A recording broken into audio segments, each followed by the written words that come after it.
In Europe, 89 new drugs were introduced by the industry between the years 1995 to 1999. Between the years 2000 to 2004, this has dropped to just 57.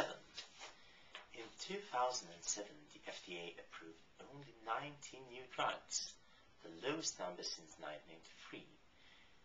Last year, in 2008, the number increased to just 24 new medicines. Next slide, please. Slide 7. What is an HTA? When a new pharmaceutical is introduced in a single-payer system, the most direct reaction is usually the concern of how much will this cost? Technological development is often linked to cost increases in healthcare.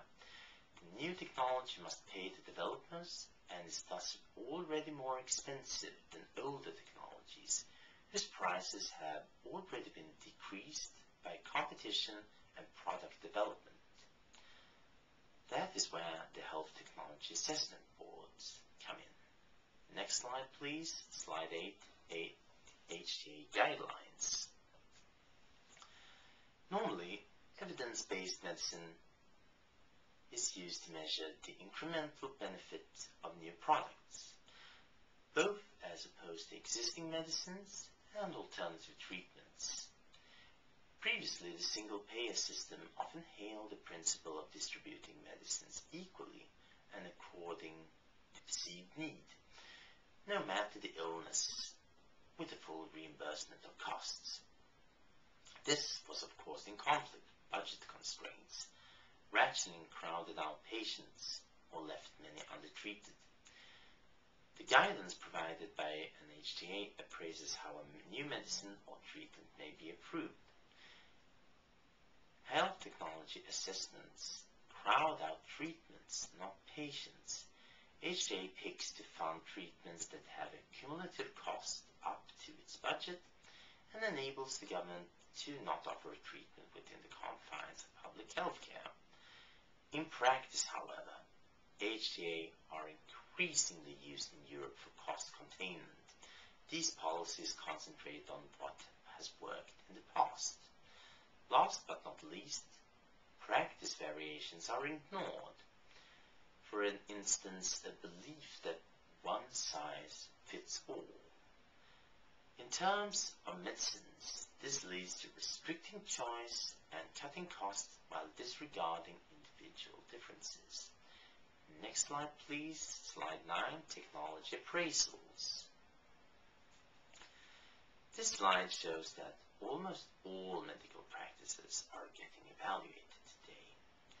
Pharmaceuticals, procedures, devices, diagnostic methods, patient training. Next slide, please. Slide 10, QALY. QALY, an index indicating a trade-off for length and quality of life for a specific drug or treatment is said to provide.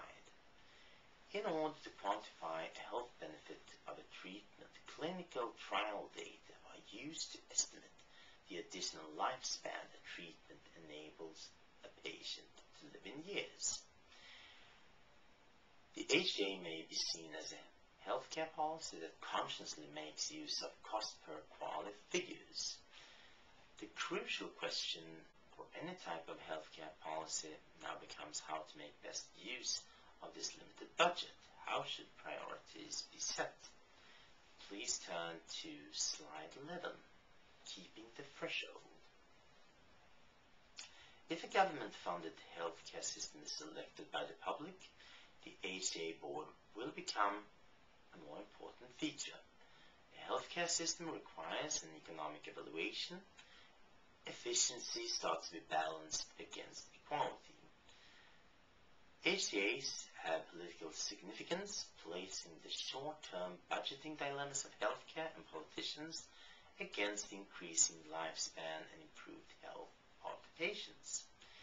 Is the same care to be given to every patient suffering from the same disease? Nice. The British HTA board may be one of the most transparent